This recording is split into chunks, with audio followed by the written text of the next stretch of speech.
ગુજરાત। મિત્રો, આજે સવારથી ન્યૂઝ ચાલે છે સચિન રાજપૂત અમરાઈવાડીના એક કાર્યકરની। એક કાર્યકર ખરેખર આમ આદમી પાર્ટીનો નથી, એ બીજેપીનો છે। એ 2021માં સચિન રાજપૂત જરૂરથી આમ આદમી પાર્ટીના કોર્પોરેશનનું ઇલેક્શન લડ્યો હતો, હારી ગયો। ત્યાર પછી એને ભાજપનો ખેસ પહેરી લીધો છે।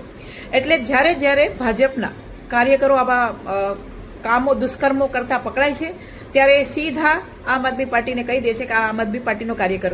હકીકતમાં લોકોને ખબર નથી અને ટીવીના લોકોને પણ આ વસ્તુનું ઇન્વેસ્ટિગેશન કરવું જોઈએ કે હકીકતમાં આ કાર્યકર્તા કોનો છે।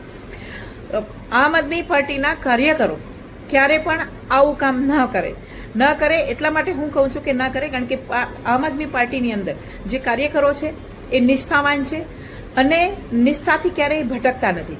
આવા લોકો જેને નિષ્ઠાથી ભટકવું છે એ જ આ પાર્ટી છોડી અને ભાજપમાં જાય છે અને એમનું ઘર ચલાવવા માટે થઈને આવું બુટલેગર બનવું પડે છે। 10 લીટર દારૂ એટલે એને આપણે સીધું બુટલેગર જ કહી શકીએ, કારણ કે બુટલેગરોને ખબર છે કે આમ આદમી પાર્ટીમાં રહીને દારૂનો ધંધો એ નહીં કરી શકે, તો એ ક્યાં રહીને કરશે? એ ભાજપની અંદર બધાને ખબર છે અને બધા જાણે છે કે આ ધંધો દારૂનો ધંધો કરવો હોય, ગુંડાગીરી કરવી હોય તો એ આમ આદમી પાર્ટીમાં રહીને ન થાય।